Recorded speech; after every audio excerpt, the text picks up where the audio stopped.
ओम नमो श्रीसिद्धारं।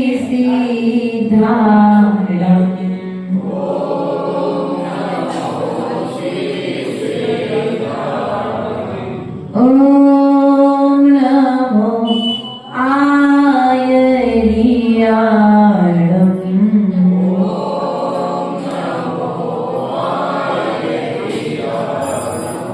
ओम नमो वज्रायाणं।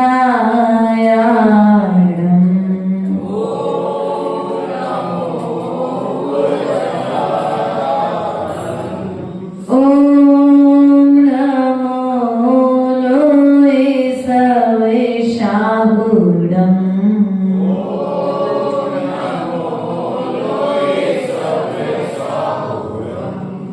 ओम नमो लोहे सवेशाहुडं।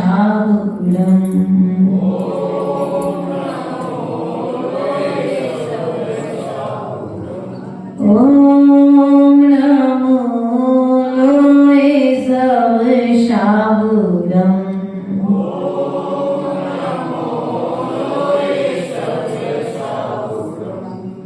देवियों किसे मिली रिद्धियां, तुम्हें समर्पित हो। मेरे श्रम की सभी सिद्धियां तुमको अर्पित हो। ओम ह्रीं श्री पारस जिनाय नमः निरंतर हो। मेरा अंतिम मरण समाधि तेरे दर पर हो। बोले अनंतानंद परमेश्वर भगवान की देवादिदेव मूलय चिंतामणि पार्श्वनाथ भगवान की, ससनय भगवान महावीर स्वामी की, आचार्य भगवंत कुंद कुंद स्वामी की, आचार्य भगवंत विराट संघ जी, विशुद्ध संघ जी, विभव संघ जी महाराज की, अकल्पनाचार्यादि सासवरी राजाओं की।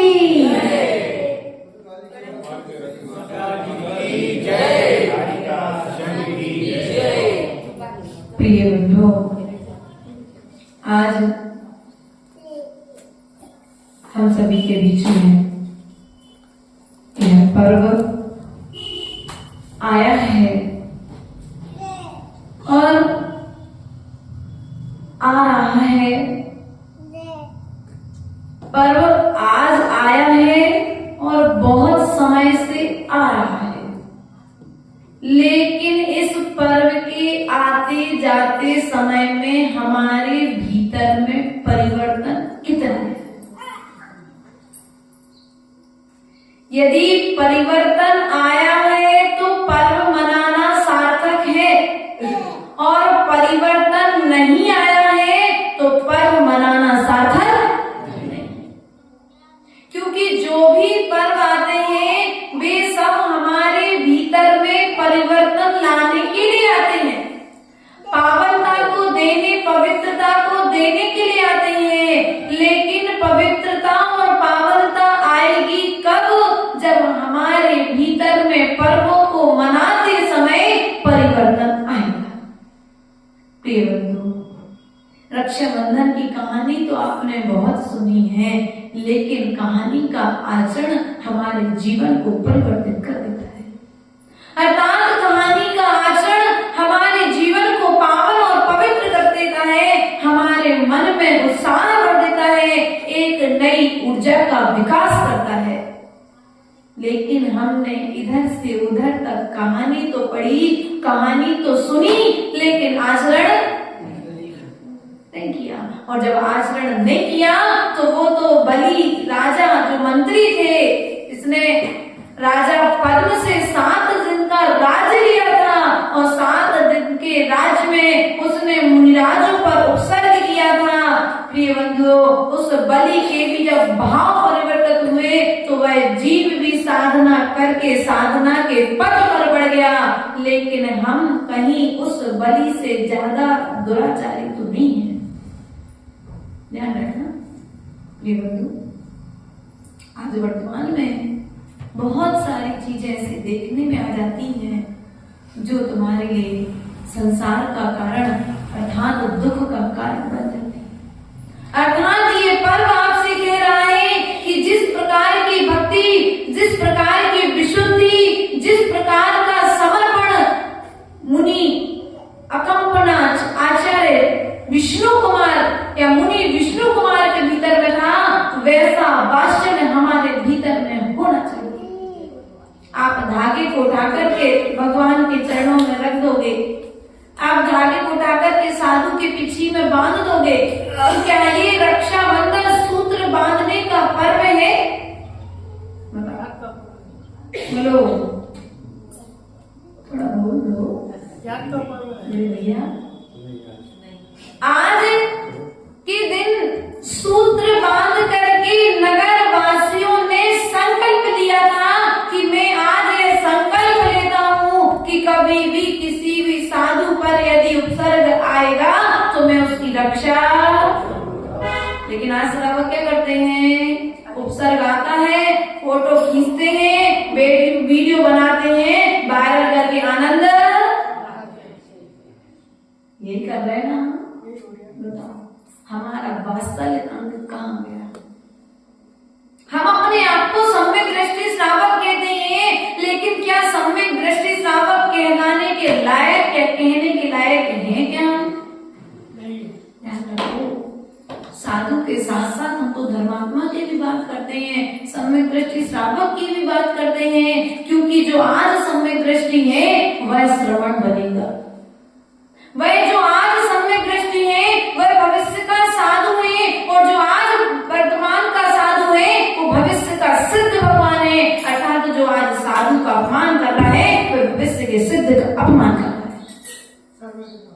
इसलिए ध्यान रखना, आप भविष्य की बात को यार ध्यान में रखते हुए, भविष्य के निर्णय को ध्यान में रखते हुए, इस भविष्य को ध्यान में रखते हुए कभी किसी साधु की अवहेलना मत करना, उनकी अवज्ञा मत करना, उनका अनादर मत करना, क्योंकि आज तुम साधु का अनादर करके आनंद मना रहे हो, कल तुम्हें भी उस अनादर को भोगना पड़ेगा भैया।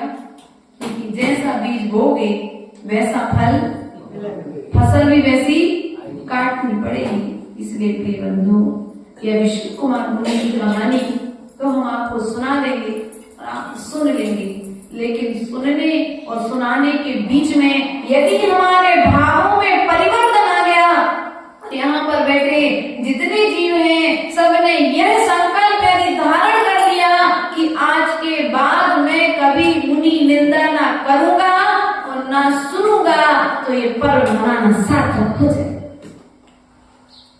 लेकिन हम संकल्प तो भगवान निर्वाण को प्राप्त हो गए। बलि राजा ने 7 दिन का राज्य मांग करके, मंत्री था, महापद्म राजा के 2 पुत्र थे, पद्म और विष्णु कुमार। कितने पुत्र थे भैया? 2 पुत्र थे, पद्म और विष्णु कुमार। विष्णु कुमार ने जाकर के मुनि दीक्षा ले ली। महापद्म के मन में आया, विचार आया कि अब जब पुत्र ने दीक्षा ले ली है तो मुझे भी दीक्षा ले लेना चाहिए। तो छोटे पुत्र पद्म के लिए राज्य सौंप करके पिता ने विष्णु कुमार के पास में जाकर के दीक्षा ले ली। दीक्षा तो ले ली, लेकिन पद्म अपने राज्य का संचालन अच्छे से कर रहे थे। एक दिन कोई कारणवश कुछ कार्य इन 4 मंत्रियों ने इतना अच्छा किया कि राजा पद्म इनको वचन दे बैठे कि जब तुम चाहो तब मुझसे वचन ले देना। इसलिए हमने पूर्व में बताया था, केकई ने वचन दिया था, दशरथ ने केकई को वचन दिया था सो राम को वनवास, और राजा पद्म ने मंत्रियों के लिए वचन दिया था सो मुनियों पर उपसर्ग करा। ये प्रेरणाएं हमें बार बार प्रेरित करती हैं कि हमें कभी किसी भी परिस्थिति में न राग में आकर के, न द्वेष में आकर के, न अहंकार के वशीभूत होकर के किसी को वचन नहीं देना चाहिए। चाहे गृहस्थी में रहो चाहे साधना के मार्ग पर, कहीं पर भी रहो, क्योंकि वचन दोगे, नीति के विरुद्ध यदि कार्य करोगे तो कहीं ना कहीं तुम एक दिन विरोध के कारण बन जाओगे। राजा पद्म ने जो वचन दे दिया, उस वचन का पालन करने के लिए उन्हें कितनी बड़ी कीमत चुकानी पड़ी। उन मंत्रियों ने सुना कि नगर के पास में वन में अकंपनाचार्य सहित मुनिराज यहाँ पर पधारे हुए हैं। अब बदले किया तो भड़क ही रही थी भीतर में, तो वे मुनिराज के पास में वहां पर वाद विवाद आदि बहुत सारी क्रियाएं वहां पर हुई, और उसने जाकर के जहां पर मुनि संघ विराजमान था वहां पर उन्होंने यज्ञ करना प्रारंभ किया। लेकिन इतना सब कुछ होने के बाद में भी राजा कुछ नहीं कह पा रहे, क्योंकि वह वचन का यहाँ पर दूसरे आचार्य परमेष्टि के लिए स्वप्न आता है, अर्थात रोहिणी नक्षत्र आदि, क्योंकि पहले के लोग आकाश पक्षी आदि देख करके निमित्त ज्ञान के माध्यम से दुर्घटनाओं का ज्ञान कर लिया करते थे। उन आचार्य परमेष्टि के लिए ऐसा ज्ञान हुआ कि मुनिराजों पर कहीं उपसर्ग अर्थात कोई दुर्घटना होने वाली है। उन्होंने अपना अवधि ज्ञान लगाया, और अवधि ज्ञान लगाकर उन्हें ज्ञात हुआ कि यहाँ पर अकंपनाचार्य आदि 700 मुनिराजों पर उपसर्ग।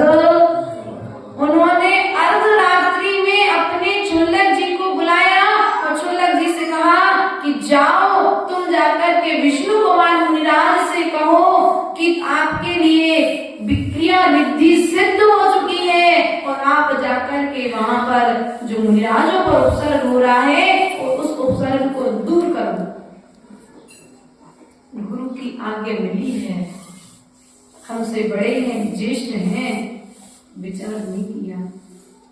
अरे हमको आज्ञा क्यों दी? बहुत सारे शिष्यों की आज्ञा दे सकते थे, क्या हम ही है क्या इस आज्ञा को पालने के लिए? और कोई दूसरा नहीं मिला? जो शिष्य होता है ना, वह गुरु की आज्ञा पर प्रश्न खड़े नहीं करता, और जो अभी शिष्यत्व से कोसों दूर खड़ा है, जिसके समर्पण में अभी कमी दिखाई देती है, ऐसे शिष्य हो या भक्त हो, वे क्या करते हैं? गुरु की आज्ञा को पाने के बाद प्रश्न खड़े कर देते हैं, और प्रश्न खड़े कर लेते हैं फिर आगे विकास के द्वार अपने आप बंद। क्योंकि जब पहली आज्ञा देने पर शिष्य प्रश्न करता है तो गुरु सोच लेता है कि अब ये मेरी आज्ञा का पात्र नहीं है, इसलिए गुरु फिर आज्ञा देना भी बंद कर देते हैं।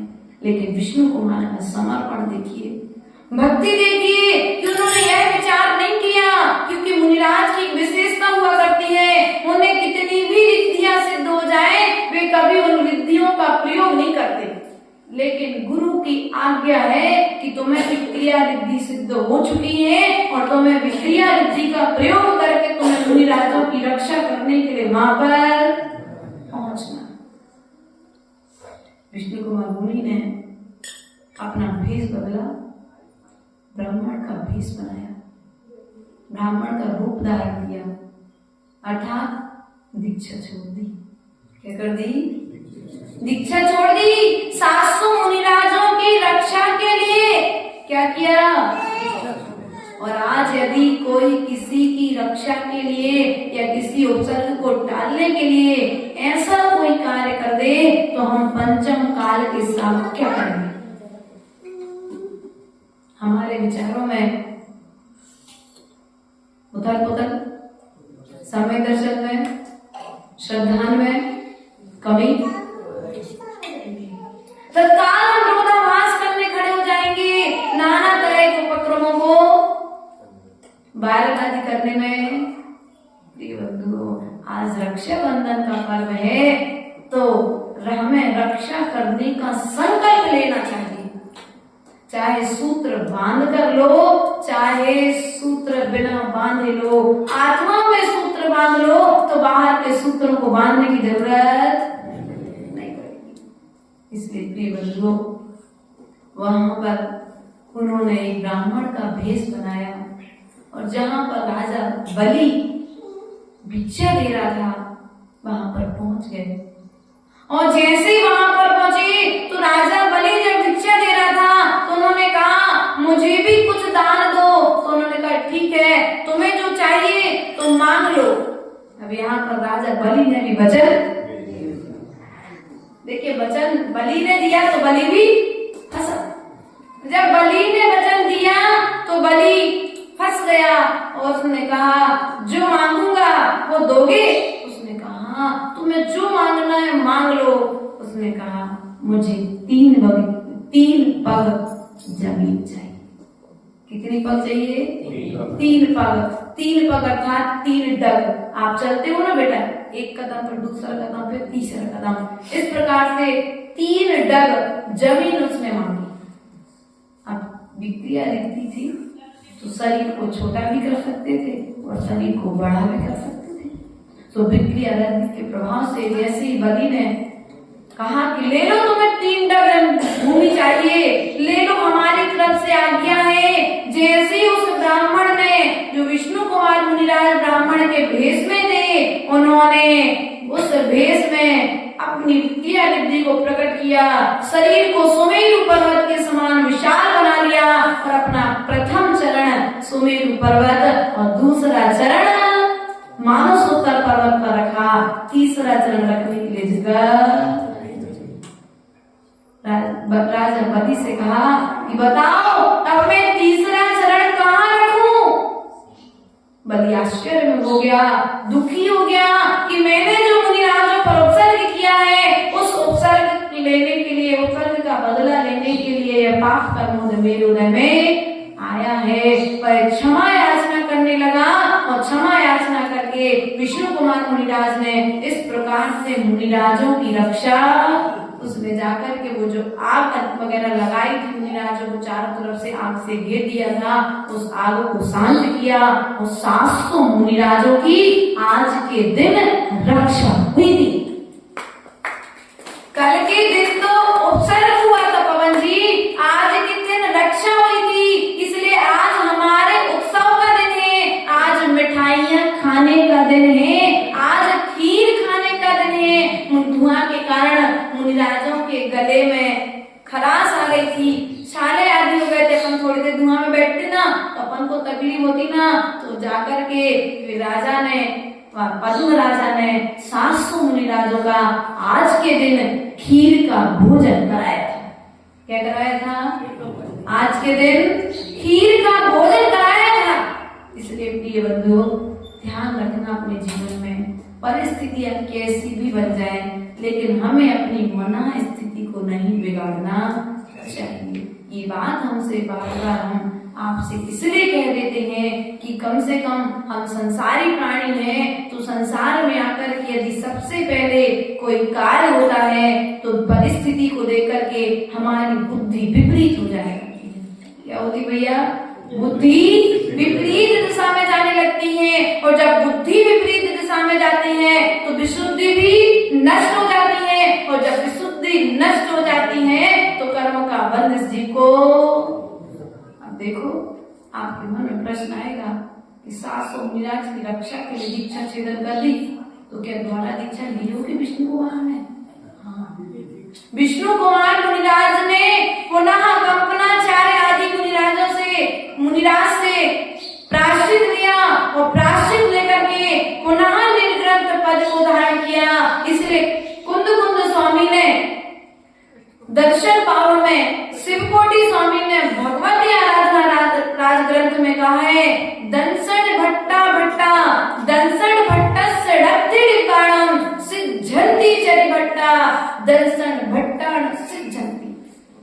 अर्थात जो समय दर्शन से भ्रष्ट है वह भ्रष्टों में भी भ्रष्ट है। अर्थात जो चारित्र से भ्रष्ट हुआ है, कुछ समय के लिए भ्रष्ट हुआ है, वह तो कभी न कभी समझ जाएगा, सुधर जाएगा, लेकिन जो अभी दर्पण से भ्रष्ट हैं वो ना भूतो ना भविष्यति, वो कभी भी सुधरने वाला नहीं है।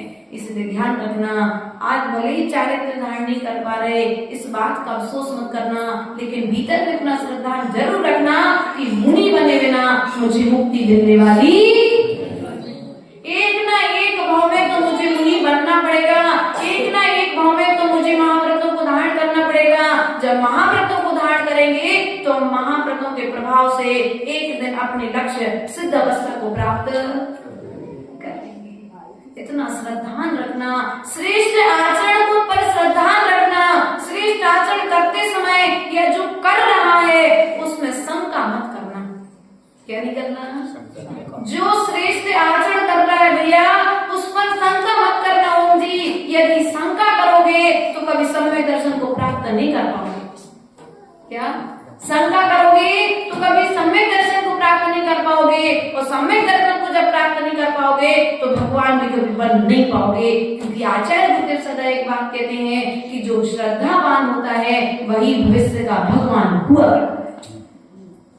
पारशनाथ ने हाथी की पर्याय में श्रद्धा का बीज बो लिया, शेर की पर्याय में भगवान महावीर स्वामी ने श्रद्धा का बीज बो लिया। चारित्र का बीज तो जब मनुष्य बने तब बोया है, श्रद्धा का बीज तो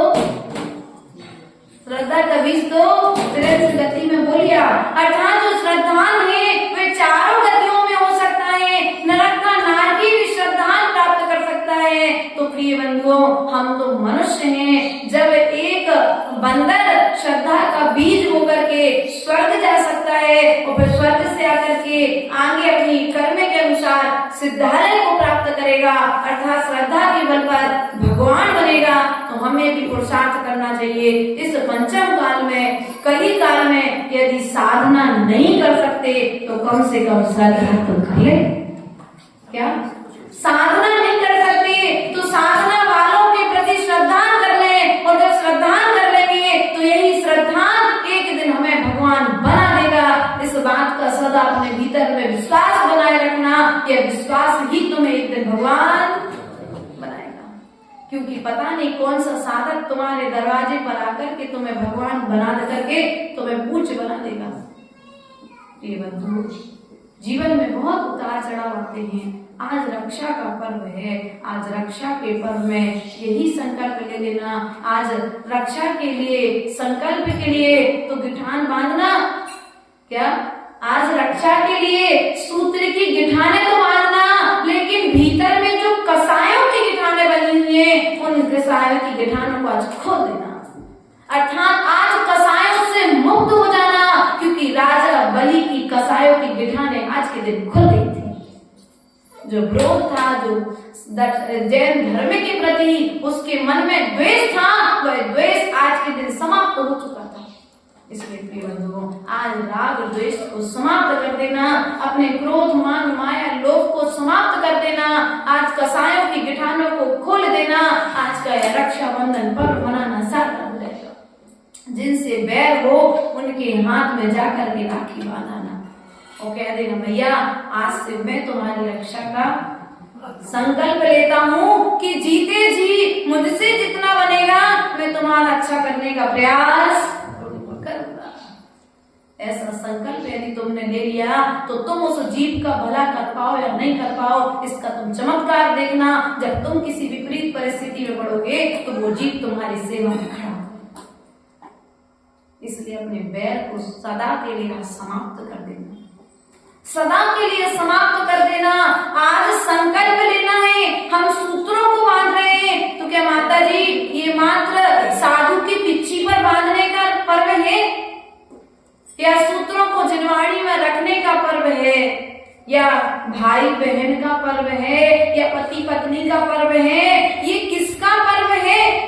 तो आचार्य भगवत ने कहा, हमने भाई बहन के रिश्ते को पवित्र बंधन माना है, पवित्र रिश्ता माना है। क्योंकि माता पिता के रिश्ते में तो फिर भी थोड़ा बहुत बंटवारे के समय उतार चढ़ाव आ सकता है, लेकिन भाई बहन के रिश्ते में कभी राग द्वेष नहीं आता है। उनके प्रेम के आगे कोई दूसरा द्वेष दिखता नहीं है। इसलिए उस पवित्र रिश्ते को बनाए रखने के लिए, क्योंकि भाई बहन की यदि दृष्टि होगी ना सुलभ व्यक्ति के मन में, तो कभी कोई गलत कार्य नहीं होगा। क्या? इसलिए भाई बहन का पर्व इसलिए कह दिया कि मन में कभी कोई विकारों की उत्पत्ति ना हो। इसलिए नगर में रहने वाली प्रत्येक लड़की को बहन के रूप में स्वीकार करने की बात कही गई। वो समय कितना अच्छा समय था भैया। मैंने देखा जब हम लोग गाँव में जाते थे तो गांव में देखा कि एक गांव में यदि 4 भाई हैं और 4 भाई की यदि बहन नहीं है, वो गांव में यदि किसी की बहन है तो वो बहन पूरे गांव के भाइयों की बहन हो जाया करती थी। आज समय नहीं बदला, उस समय को हमने बदला है। समय को बदलने वाले हमने ये मान लिया कि भैया यदि तुमने उस बहन की राखी पर हाथ में, उस बहन ने भाई के हाथ में राखी बांध दी तो फिर कभी वह गृहस्थी के रिश्ते में नहीं बन सकता। ऐसा नहीं था भैया। मूल रहस्य था तुम्हें विकारों से बचाना था, तुम्हारे विचारों को अशुद्ध होने से बचाना था कि एक उम्र तक तुम एक दूसरे की रक्षा कर सको, और जब तुम्हारे बड़े निर्णय ले तो तुम अपने संबंधों में। लेकिन हमने रक्षा को भाई बहन का पर्व बना करके उस पर्व को अपने बीच से एक परिवार तक, एक घर तक सीमित कर लिया। समाज से, राष्ट्र से उसको बोलो तो समाप्त। इस पर्व को इस को लेकर इन बुरे विचारों को लेकर के आने वाले कौन है? हम ही तो है ना। हमने रक्षाबंधन के पर्व को समाप्त किया है। हमने देखा अगर जैनेतर समाज की दीदी लोग घर पर आते थे तो पापा को सब राखी बांधते थे। देखा ये समय अभी ज्यादा नहीं हुआ, लगभग 15 साल पहले तक घर में थे, तो 15 साल पहले तो ये सब चीजें, आज 15 साल में कितना परिवर्तन हो गया। ये आज पड़ोसी आजू बाजू में रहते हैं लेकिन बोलचाल एक दूसरे को पहचानते नहीं, क्योंकि हम और हम तीसरे से ऊपर। पहले का समय ये था एक दूसरे की रक्षा के लिए पूरा गांव खड़ा हो जाता था भैया। यदि दूसरे गांव वाले ने अपने गांव वाले के प्रति कुछ कह दिया या एक बहन के लिए किसी ने कुछ कह दिया तो पूरे गांव के भाई इकट्ठे होकर उसकी रक्षा करने के लिए। आज स्थिति क्या है आप लोग समझ रहे हैं? समय कहाँ जा रहा है? इस बुरे समय को लाने वाले कोई और नहीं है, इस समय को बदलने वाले कोई दूसरा नहीं है। इस समय को बुरे समय को लाने वाले, आमंत्रण देने वाले हम स्वयं हैं, या हम सभी के बीच में से कोई ना कोई एक तो इस चीज के लिए जिम्मेदार। इसलिए भी बंधु आज रक्षा का पर्व है, तो आज रक्षाबंधन के पर्व पर पति पत्नी अपने पत्नी के लिए और पत्नी पति के लिए रक्षा का सूत्र अर्थात संकल्प ले सकती हैं कि जब आप बुरे विचारों में, जब आप किसी गलत कार्य में पड़ेंगे या किसी मुसीबत में पड़ेंगे तो मैं आपकी रक्षा बोलो तो करूंगा। पत्नी संकल्प लेती है कि मैं तुम्हारी रक्षा करूंगा और पति संकल्प लेता है मैं तुम्हारी रक्षा। एक दूसरे की रक्षा का पर्व है। 7 फेरों के साथ में तो ये संकल्प आपने लिया था कि नहीं लिया? क्योंकि देखो भैया हमने देखे भी नहीं है फेरे। हाँ, हमको फेरे देखने का सौभाग्य कहें कि अपना सौभाग्य कहें कि मुझे अच्छा नहीं मिला देखने, क्योंकि यदि देखते और भाव हो जाते तो। और यहाँ तक हमने कभी फेरे भी नहीं देखे आज तक कि 7 फेरे जो पढ़ते हैं, और यदि कभी घर में किसी की हुई होगी तो छोटे रहे तो कहीं ना कहीं कोंटे में सो रहे होंगे या कहीं दूसरा कार्य में बच्चों के साथ में, तो कभी फेरे देखने का हमें मौका नहीं पड़ा। इसलिए पता नहीं कि आप लोग फेरे में क्या क्या वचन लेते हो, लेकिन इतना तो विश्वास है जिस पंडित ने फेरे करवाए होंगे उसने एक वचन तो जरूर दिया होगा कि विपरीत परिस्थितियों में पत्नी तुम्हारा साथ देगी और पति तुम्हारा साथ लिया था ना। बोलो तो। अरे भैया तुम लोग ने लिए थे, बोलो तो। लिए कि नहीं लिए भैया? डॉक्टर साहब ने सूत्र लिया कि नहीं लिया? लिया था ना, यही संकल्प लिया था ना कि हम एक दूसरे की रक्षा करेंगे। तो फिर धागा बांधने में, सूत्र को बांध करके एक दूसरे की रक्षा करने में बुराई क्या है? हमें एक दूसरे के पूरक हैं, एक दूसरे की रक्षा करने का संकल्प ले रहे हैं। साधु साधु की पिच्छी पर यदि धागा बांधता है, अर्थात तुम धागा बांधते हो, साधु सूत्र बांधता है। तुमने तो आज एक धागा बांधा है। ध्यान रखना, हमारे उमा स्वामी ने हमारी रक्षा में 357 सूत्र लिख दिए। कितने सूत्र लिख दिए? हमारी रक्षा के लिए 357 सूत्रों की रक्षा कर दी। माताओं, आप अपने आप को मंगल सूत्र पहन करके सौभाग्यवती मानती हो, लेकिन ध्यान रखना, मंगल सूत्र को पहनने वाला व्यक्ति कितने दिन तक सौभाग्यवती रहेगी? महिला, कितने दिन तक सौभाग्यवती रहोगी आप? जब तक आपका पति जीवित है तब तक वह सूत्र आपके गले में, पति गया कि वो भी, लेकिन ध्यान रखना वो कुछ समय की क्षणिक पर्याय है, कुछ समय का सहयोग है। ध्यान रखना, यदि तुम भगवान मार्तंड स्वामी के सूत्रों को धारण करते हो तो तुम्हारा जीवन भर तुम्हारा मंगल सूत्र तुम पहनने का प्रयास करिए। अर्थात जो मार्तंड स्वामी ने जो मंगल सूत्र दिया है, अर्थात भक्तांबर के रूप में उस सूत्र को पहनो, तो कभी तुम्हें अमंगल को झेलना, सदा सौभाग्यवती